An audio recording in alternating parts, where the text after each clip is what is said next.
Two games, one franchise, and more bullet sponges than a toddler's toy aisle? Today, we're asking the question, if you could play one Division game in 2025, which one should it be? Now, I'm going to tell you up front, Division 1 was a 5-star experience for me. Division 2, still great, but a solid 4 stars. And before you say, but Panther, the Division 2 had way more content, just hang in tight, because honestly, these games nailed some things and completely dropped the ball at other things. Hey, if you love honest game talking, wrestling talking, movies, television, and films, and in between, check out the Critic Collective. Hit the subscribe button, follow, like, and make sure notifications are on. Now, let me start with the good stuff. Division 1 was a vibe, as the kids would say, at least what my son would say. The winter in New York, chef's kiss, the snowstorm, the lightning, the eerie silence. It felt like a post-apocalyptic novel that you can get frostbite in. You pulled up into a story like a good thing on one of your favorite streaming services to binge without a "are you still watching" judgment. When the Division 2 came along and said, okay, we hear you. You want a smoother combat system, better gunplay, actual loadouts that can be customized? They delivered on that. I mean, build diversity on one point, cover mechanics.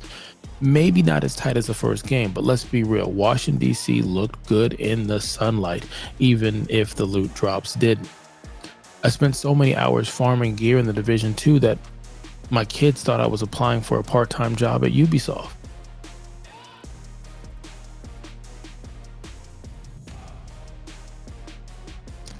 Here's where things get interesting.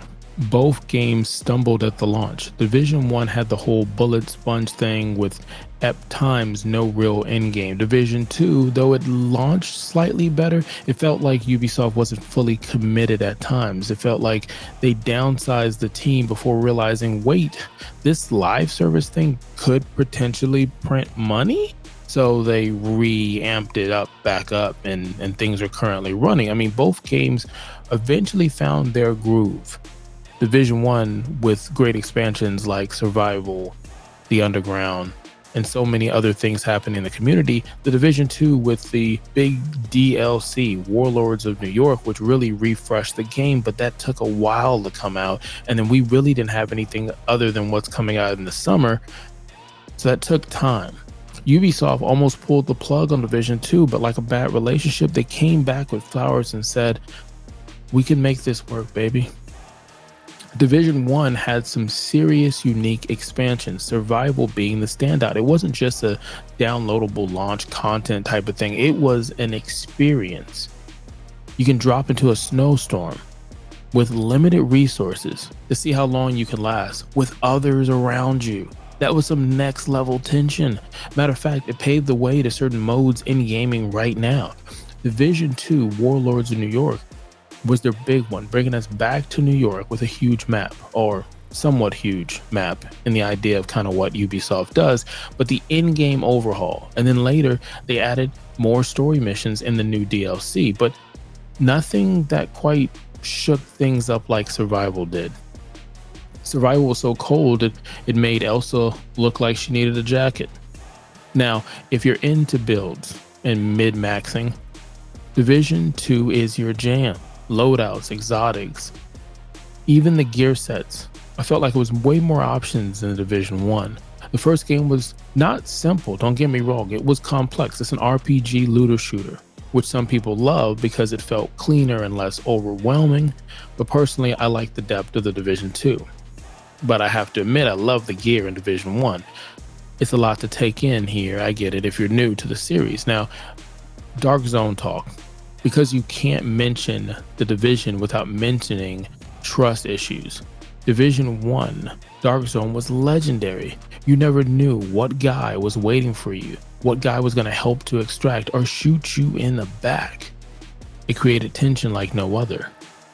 The Division 2's Dark Zone, it's fine, smaller in some areas, but some would say it's not that wild west end of the world type of drama that you had in the first Division. It's not even anything remotely close to old school Xbox, Call of Duty, Halo, Gears of War times.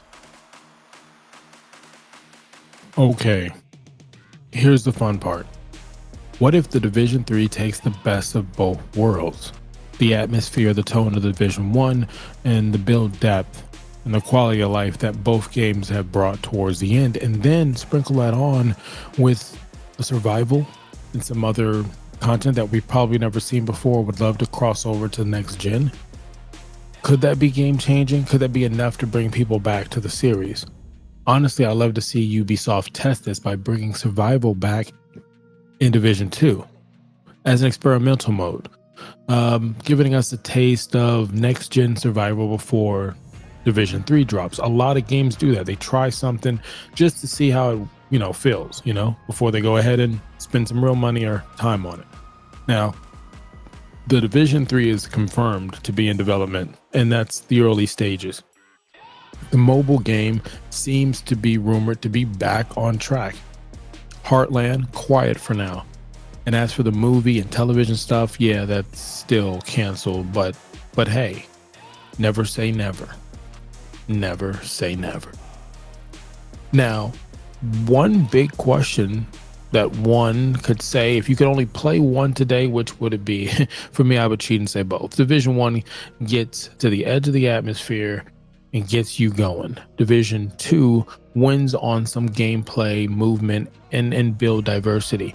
But what about you? Drop in the comments while you're still at it. Tell me, what features would you bring to the Division 3? You never know if a dev or a community manager is, taking notes. Crossplay, cross save, survival mode. Yes, I know those things are on each and one of our every desire.